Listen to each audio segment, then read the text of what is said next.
성령의 폭발적 능력. 마태복음 5장 3절부터 10절. 성령의 능력으로. 챔버스는 팔복 말씀 하나하나가 영적 다이너마이트와 같은 폭발력을 가졌다고 말합니다.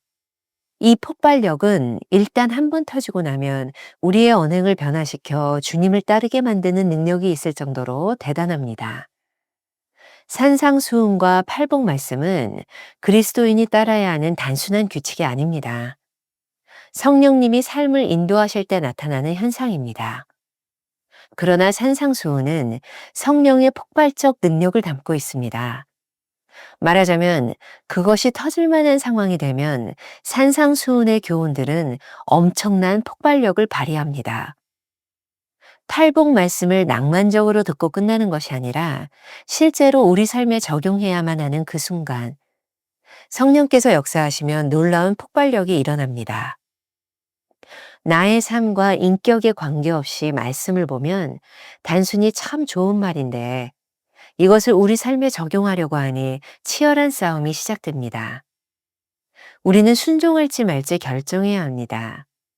그리고 순종의 여부에 따르는 놀라운 영적 변혁을 받아들일지 말지를 결정해야 합니다.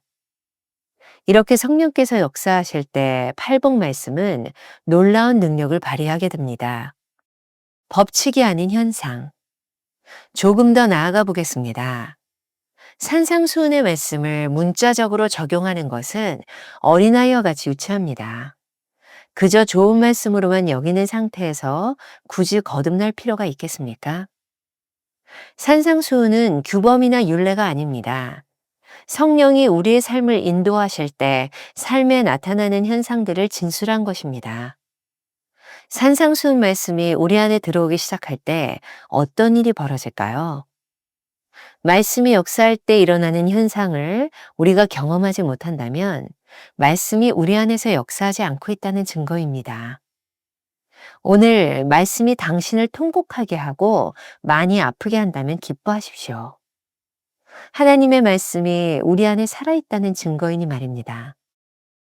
김병삼 목사의 매일 만나 365, 오늘은 7월 25일 성령의 폭발적 능력이라는 제목으로 말씀을 나누어 보겠습니다. 오늘도 두 가지 주제인데 첫 번째, 성령의 능력으로. 7월 21일 묵상에서 처음으로 팔복 중의 하나인 마음이 가난한 자의 복에 대하여 나누었습니다. 챔버스는 팔복 말씀 하나하나가 영적 다이너마이트와 같은 폭발력을 가졌다고 말합니다. 이 폭발력은 일단 한번 터지고 나면 우리의 언행을 변화시켜 주님을 따르게 만드는 능력이 있을 정도로 대단하다는 것이죠. 산상수훈과 팔복 말씀은 그리스도인이 따라야 하는 단순한 규칙이 아닙니다. 성령님이 삶을 인도하실 때 나타나는 현상입니다. 예수님이 하신 말씀을 처음 접할 때 어떤 느낌이 드시나요? 지금까지 세상의 많은 사람들이 예수님을 세계 성인 중 하나로 여기고 또한 그 말씀이 참 좋은 것이라고 생각합니다. 특히 산상수훈 말씀은 세속적인 사람들에게나 그렇지 않은 사람들에게나 아주 좋은 개념으로 인식되고 있습니다. 그렇지만 실제로 경험하는 거친 일상에서는 전혀 실용성이 없어 보이는 것이 사실입니다. 그런데 성령의 능력이 임하면 달라집니다. 챔버스의 글입니다. 그러나 산상수훈은 성령의 폭발적 능력을 담고 있습니다. 말하자면 그것이 터질 만한 상황이 되면 산상수훈의 교훈들은 엄청난 폭발력을 발휘합니다. 팔복 말씀을 낭만적으로 듣고 끝내는 것이 아니라 실제로 우리 삶에 적용해야만 하는 그 순간 성령께서 역사하시면 놀라운 폭발력이 일어납니다. 원문에서는 다이너마이트라는 말을 쓰고 있습니다. 성령께서 우리의 삶에 이 말씀을 실제로 적용하도록 역사하시면 놀라운 변화를 경험하게 됩니다. 이전까지는 아름다운 금언 정도로 생각했는데 이런 말씀이었구나 라고 깊이 깨닫는 순간이 옵니다. 나의 삶과 인격에 관계없이 말씀을 보면 단순히 참 좋은 말인데 이것을 우리 삶에 적용하려고 하니 치열한 싸움이 시작됩니다. 우리는 순종할지 말지 결정해야 합니다. 그리고 순종의 여부에 따르는 놀라운 영적 변혁을 받아들일지 말지를 결정해야 합니다. 이렇게 성령께서 역사하실 때 팔복 말씀은 놀라운 능력을 발휘하게 됩니다. 우리가 기억해야 될 한 줄 노트. 팔복 말씀을 감상만 하지 말고 삶에 적용해야 성령의 능력을 경험합니다. 두 번째, 법칙이 아닌 현상. 조금 더 나아가 보겠습니다. 산상수훈의 말씀을 문자적으로 적용하는 것은 어린아이와 같이 유치합니다. 그저 좋은 말씀으로만 여기는 상태에서 굳이 거듭날 필요가 있겠습니까? 챔버스는 말합니다. 산상수훈은 규범이나 율례가 아닙니다. 성령이 우리의 삶을 인도하실 때 삶에 나타나는 현상들을 진술한 것입니다. 그렇습니다. 성령께서 그 말씀을 구체적으로 적용하게 하시니 우리는 삶에서 그 말씀을 구체적으로 해석해야 합니다. 거듭난 성도들에게는 이렇게 엄중한 작업이 필요합니다. 팔복 말씀은 그 말씀이 구체적으로 우리 삶에 적용될 때 나타나는 현상인 복에 대한 말씀입니다.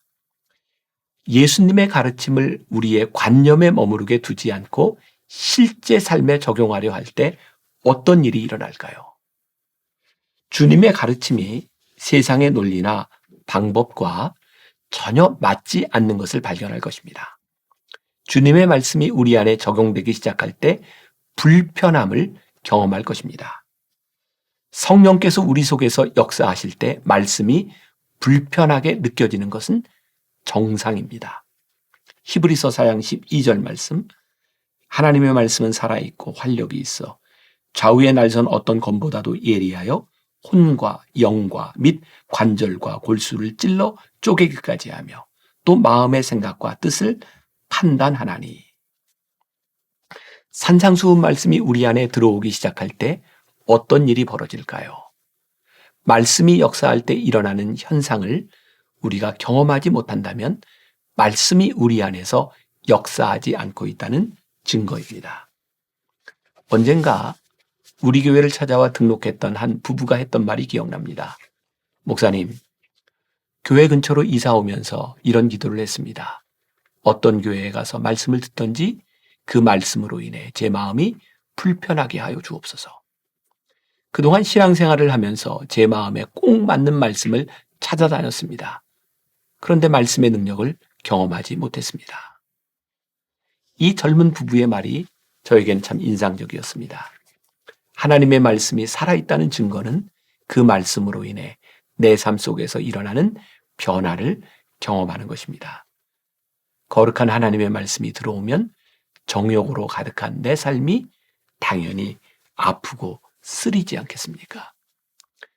세상의 복을 추구하며 살던 우리에게 영적인 복을 말씀하시는 산상수훈이 어떻게 자연스러울 수 있겠습니까?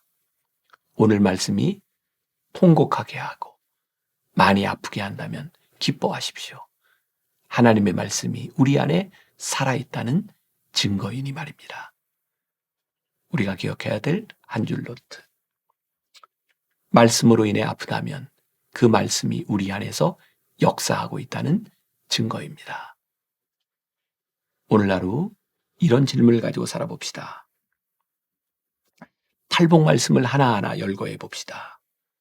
어떤 말씀이 가장 아프게 다가옵니까? 그 아픈 말씀으로 인해 기뻐합시다. 기도하겠습니다. 하나님의 말씀은 우리들에게 규칙이 아닙니다. 그 말씀이 우리 안에 들어오고 우리들의 삶에 적용될 때 그것은 능력입니다. 우리가 오늘 하나님의 말씀을 우리들의 삶의 능력으로 경험하며 살아가고 있습니까? 하나님의 말씀이 우리 안에 능력으로 다가오실 때 그 말씀이 필연적으로 우리를 아프게 합니다. 우리는 하나님 앞에 부끄럽고 하나님의 말씀 앞에 부끄럽고 그 말씀대로 살 수 있는 능력이 없는 사람들이 말입니다. 그러나 하나님의 말씀이 우리를 아프게 할 때 그 말씀이 우리 안에 작동되고 있음을 우리들이 믿기에 하나님 앞에 그 아픔을 가지고 기도합니다. 하나님, 우리를 도와주세요. 이 말씀대로 살 수 있도록 우리와 함께 해주세요. 그 말씀이 우리들의 삶에서 적용할 때 폭발적으로 역사하는 하나님의 말씀의 능력을 고백할 수 있는 성도들, 오늘 하루를 그렇게 살아내는 주의 백성들이 되게 하여 주옵소서. 예수님의 이름으로 기도했습니다. 아멘. 팔복 말씀을 감상만 하지 말고 삶에 적용해야 성령의 능력을 경험합니다. 말씀으로 인해 아프다면 그 말씀이 우리 안에서 역사하고 있다는 증거입니다. 팔복 말씀을 하나하나 열거해 봅시다. 어떤 말씀이 가장 아프게 다가옵니까? 그 아픈 말씀으로 인해 기뻐합시다.